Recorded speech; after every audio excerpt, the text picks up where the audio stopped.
So I said I was gonna do a patch notes review thread. Apparently I can't fucking spell review, but we go next. This is gonna be split up into two videos. I'm gonna start with champ and items, and then we're gonna talk about system changes individually, like map changes, game mechanics changes, because this to me, I think is the real like meat and potatoes of the patch notes. But it's also like I want to separate it because I think that there's gonna be a lot of discussion about this that has to relate to do with more like macro, and like this is gonna be more about pro play. I don't think this matters for ranked at all. And then the items and stuff as well as champ balance is more usable for ranked. We're skipping anything that has to do with spellbook and arena because I don't really care enough about those. Um, so Syndra, I think is going to be an interesting champ. It'll depend on how good her AP ratios are. Well, that's the thing that a lot of AP champs struggle with right now is just doing enough damage. Also, she needs to be able to have a favorable matchup into ADCs and Akali, and then bonus if she's good into Cass and Vlad. Those are like the four subcategories of like, can she like play against an assassin like Akali? Can she outpush an ADC? Does she outscale Cass, Vlad, or is she a scaler like them? I have a feeling she's probably going to fall into that like scaling category. However, I'm not 100% sure. It'll really just depend on what she does as a champion and like what her ratios look like. ASOL. So ASOL rework is coming to Wild Rift. Breath of Light. So it's going to deal 3% of Stardust stacks target's maximum health.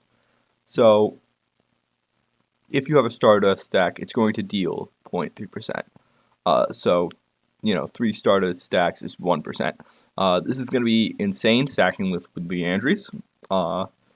And so yeah, if you can get that, I think this is already very good. And then obviously execution is good increase. Like all of these are just great for passives. It's sort of like Shyvana actually, in terms of like I wonder if he will be able to be played jungle with how he stacks. And like what his jungle player will look like, because this might be a thing where you see him playing like jungle to stack Stardust quicker. But that's just hard to know. Breath of Light. Restart fire for 3.25 seconds, healing every 0.2 seconds.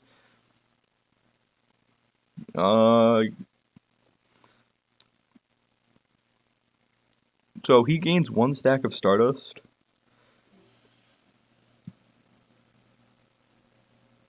I'm assuming that this is not going to be a singular stack of Stardust. It's probably going to be like 100, 200, 300, 400, sort of like Shyvana, because 1, 2, 3, 4 doesn't make that much sense.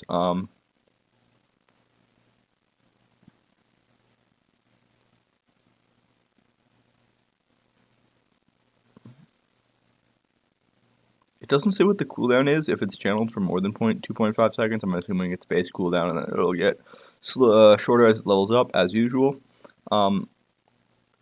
This like looks pretty good based on the ratios that I'm seeing here, like 35% HP, and then like 15, 20, 25, 30 is not bad, as well as 45. And then having base levels is like 12% is not bad. Like this is not a bad ability based on how it is. Not to mention infinite duration seems extremely good given his kit. Also increases damage. Yeah, I mean, this seems like it's going to be pretty slow. 300 base speed is not actually that much, but I think like once you get boots, he'll probably be going a lot faster. You'll probably also end up building like Infinity Orb, which will have Aether Wisp, so plus 5% as well on that. Some of the black hole dealing. So people are worried about this execute. It's not that good. And like it's not that good if you're just trading super often. So I would just ignore it. This could be a little bit interesting depending on how much Stardust he can actually stack, right? Like if it's 100 and it's getting up to like 7.6, right? And then if it's like 200, that's about 10%. You think about 400, that'd be about 14%. So like that's not a bad execute threshold actually if he's getting to like 14% of 400 stacks. Um, so I think that this could be very good actually, at least in terms of the execute. Like base level is not going to be great, but this seems kind of insane to me. So yeah. Um,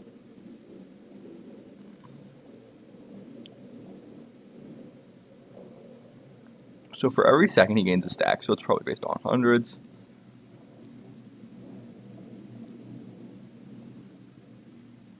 5 stacks for every champion or epic monster, 3 stacks. This is why I'm saying, like, I think that this might allow him to be played jungle. It'll depend on how good his Q is at clearing early, but, like, I think that there's an argument to be made that, like, maybe you use your, right, he uses Celestial Expansion or Astral Flight now to fly over walls, and then, like, you know, come in with a gank, Voice of Light, Comet of Legend, and then Star Surge, Breath of Light. I'm using the old names. But I think that this could be a very good gank tool, and he screams jungle to me with this rework. Although I don't think he's bad mid lane by any means. The only issue to me is like I think that in Wild Rift it's very important to remain extremely mobile within the laning phase. Like a lot of the good ADCs have a ton of escape. A lot of the good mid laners have a ton of escape, and I don't think Asol has that. Even with his, even with this, it's not like the type of movement that you need. And so he seems really risky to me. I don't think he's going to be that good. That's why I'm saying there might be an argument for him to be jungle, but I'd be worried that like he's going to be too weak early game. So like if somebody picks like a Shen or something, I think there's a counter pick angle for maybe this. When Gragas dashes, you can also cast Barrel Roll. QOL buff, it's nice. Good for the best support in the game already. This is a weird fucking way to write these patch notes. I had to read this like 3 or 4 times. But basically, it's reducing this by 100 base physical damage. And then it increases it with the 10% of this maximum health, right? So it's doing this, but it's also got the increased maximum health damage. And then it does less damage to targets it collide with, right? 200, 425 to 100, 300, 500, 200% AD, 10, 13, 16. And then it caps the damage at 800. Overall, I think it's very clearly a nerf. It's going to be better for assassinating ADCs, but he could already do that very well. Like, if you're getting a kickoff, you're already going to kill them. So, there's not really that much that changes. Zyra was not good to begin with. I think that she's very mediocre after playing her a few times. Like, I think she's very good in ranked because she gets away with uncoordinated stuff, right? Like, if the Thorn Spitter is active and he can just stack, and they can just stack Liandry's, it's insane, right? Because you just sack a fuck ton of Liandry's. But, like, even then, with her ultimate, it's already very hard to hit. So I think that it's not very good. Removing 0.25 seconds on the root is also, like, just another nerf that hurts. Like, this will probably make the Thorn Splitters have more HP over the long term, but like 2-second decrease, Stranglethorn's AoE decreased. It was already very hard, I think, to effectively use at a higher level because you needed them to run into it. And like if they have a flash, they're always going to flash out of it. It's pretty easy to. So I don't think this is really that good. Or at least it's a pretty bad nerf in my opinion. I don't think she's super playable. Increased attack range, I'll talk about this with the system stuff for the next video if y'all are interested in that. We're skipping all the arena stuff. Still arena stuff. So, new item, Spear of Shojin. 80 item. 3,200 gold, 300 maximum health, 45 AD, 20 haste. Let me pull up my items real quick. Where is Sunderer?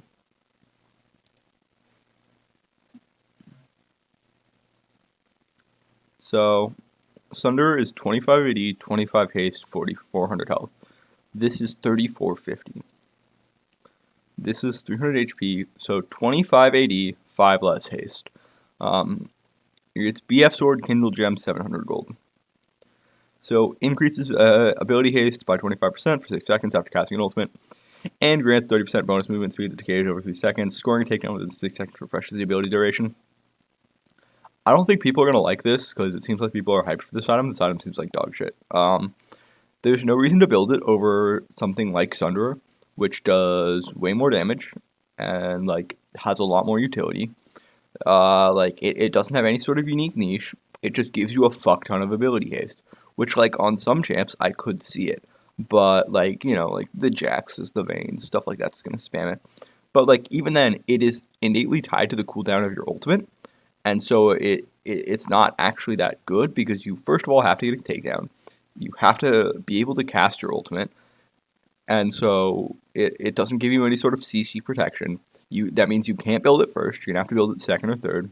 And if you're building it second or third, you're not gonna really want to do that on Jax, because it means that you're gonna be too much teched into AD, because a lot of Jaxes are going towards the Divine Sunderer Riftmaker build. It gives you a lot of HP regen.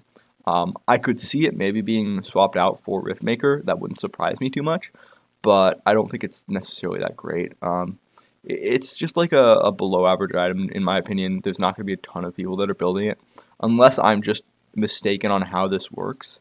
Because even then, like, ability haste by 25% for 6 seconds, it's like, okay, it's not that great. And, like, the 30% movement speed is nice, but, like, I don't think it's that insane. The item that I think is actually going to be really fucking good is this one.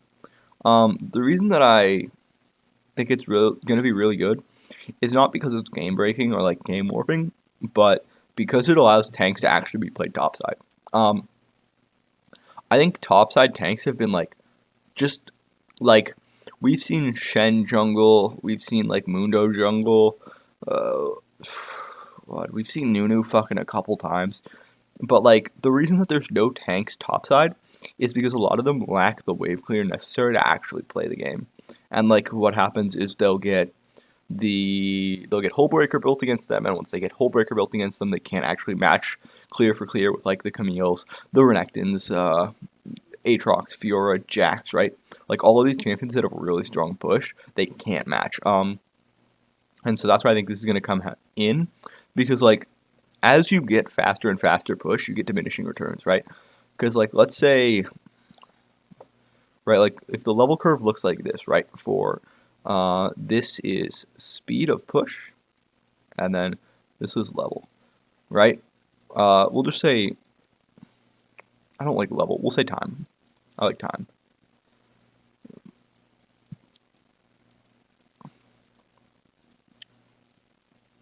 Wait, I'm going to move this down. Right, so if this is speed and this is time, and this is your natural curve for, like, 90% of champions, a lot of the good champions look sort of like that, where after this is, like, the first item, their push just goes insane, and then it kind of peters off for, like, a long time, and then once you hit, like, that second or third item, specifically HB, Hullbreaker, it just fucking shoots up again, because Hullbreaker is insane. The tanks sort of look like this, where, like, they can match for the first, like, couple of minutes, but they just kind of fucking peter off, right? If anybody's ever played support, you know the feeling. And so this item allows tanks to actually play the game. It does mean that they have to sacrifice their Sheen item, which is not great, but I don't think it's that bad. And I think that it allows, you know, health stacking tanks to actually play the game. This also, I don't like this. This is not good. Because Overgrowth is an insane rune right now, and so everybody's going to be taking it. And so the devs should be very careful about where they're adding HP stacking, because you're going to see a lot of champs that maybe shouldn't take this probably take this because they get away with HP stacking, full green runes, stuff like that. And then obviously every 2.5 seconds, it's gonna creating a shockwave right there. So this is basically the TLDR, right? It's gonna do a bunch of AoE damage, and that's the important thing, is that it allows tanks to play the game. I don't think it's gonna make tanks meta necessarily, because I think it's going to take a long time to get the learning curve down for them. I think that the way they're going to play is entirely different, but I think we will probably start seeing more tanks in pro play. Obviously, in ranked, it doesn't fucking matter. You're probably still rushing Sunderer. Maybe like Mundos go this second, or same like Nasus as well. But it's hard to know. Heartsteel, 3K. This is like I'm gonna be honest, this is kind of a shit item. Like, no one wants to buy this because Sunderer does more damage, I think. I'd have to like fucking math it out based on charges. But like Sunderer does more damage. It also lets you have AP damage. It also will, just like do burn over time. Or I mean, that's not Sunderer. What the fuck am I thinking of? Sunfire Aegis. I'm thinking Sunfire Aegis. Sunderer lets you have the Sheen proxy HP over time, which a lot of tanks will also go. This is like a third or fourth item also, because it's like 5% of maximum health is not that much. Grants maximum health equal to 12% of the damage belt. So I don't know if this means healing or if you gain maximum health. I assume it's healing based on how it's written. If it means that you gain that much health permanently, it's fucking turbo broken and should not work like that. I think that's very clear. Charge for each target has a 20-second cooldown. This is also really fucking bad. Because, like, what's a good example? 5 seconds is the time for Demolish to proc. So, Demolish, but minus 2 charges, like, it's still a very long time. So, it's not going to be that good. At least in my opinion. Lifeline.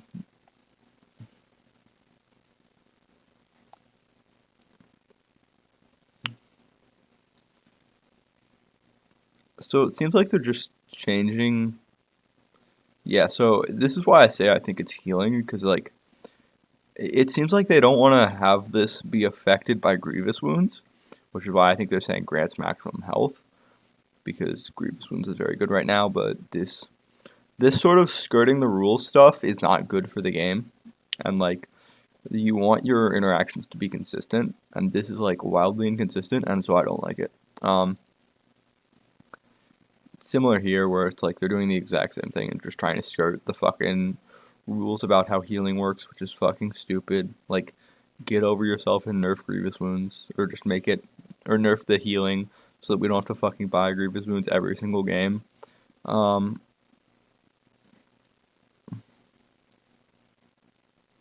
So this is the new part.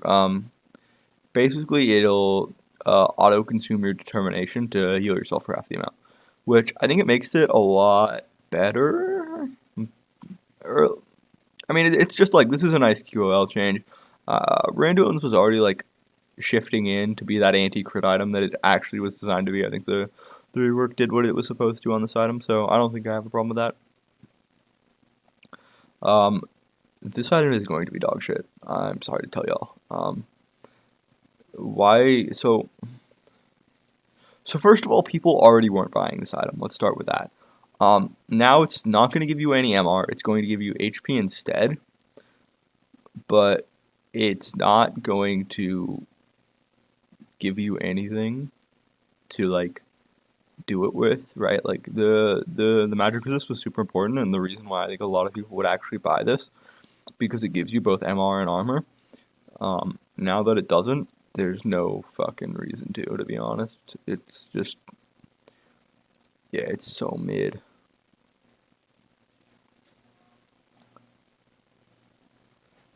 Also, like, if this was Kindle Gem, maybe, because then it's, because if this was Kindle Gem, it might be a maybe. And, like, maybe you can argue that it's a replacement for, like, the Winter, or the Fawn on, like, Warmog's armor first.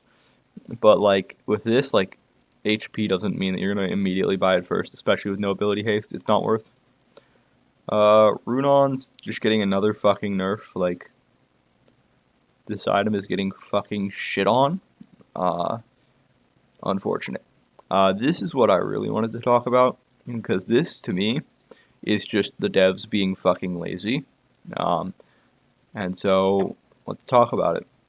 So, I want to start with a statement that I think it's fair to say, and if y'all disagree, feel free to tell me. I think the devs don't necessarily think about a lot of the changes in depth. Why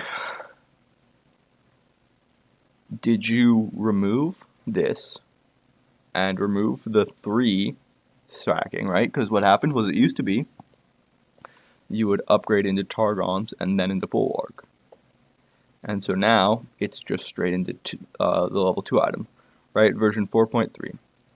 We are on 5.0, and they decided to just, instead of giving you the bonus H stats at 500 to help you scale, because they added the scaling afterwards on Bulwark, right, where it gives you the extra HP and AD over time, the item is now too good because they don't understand why they're doing things. And so what you should have done, and this is a letter to the devs, is you make the first item upgrade at 400, the next one at 750. This allows you to give people the bonus stats that they want early and make sure that they're not completely useless, and also allows you to keep the quest item in. This just means that people are going to be sitting on quest items for probably like 7 minutes. Like, it's not going to be fun. That said, for Relic Shield enjoyers, this is very good. For everyone else, this kind of sucks ass. This is very good for Relic Shield enjoyers because it means that you can get pushed super quickly and get roams off. The roams are going to be super important when we talk a little bit more about this in the next video, but that's a topic for another time. But that's all there is in terms of item changes and champ changes. So that'll be it. See y'all. Don't forget to check out the other video as well.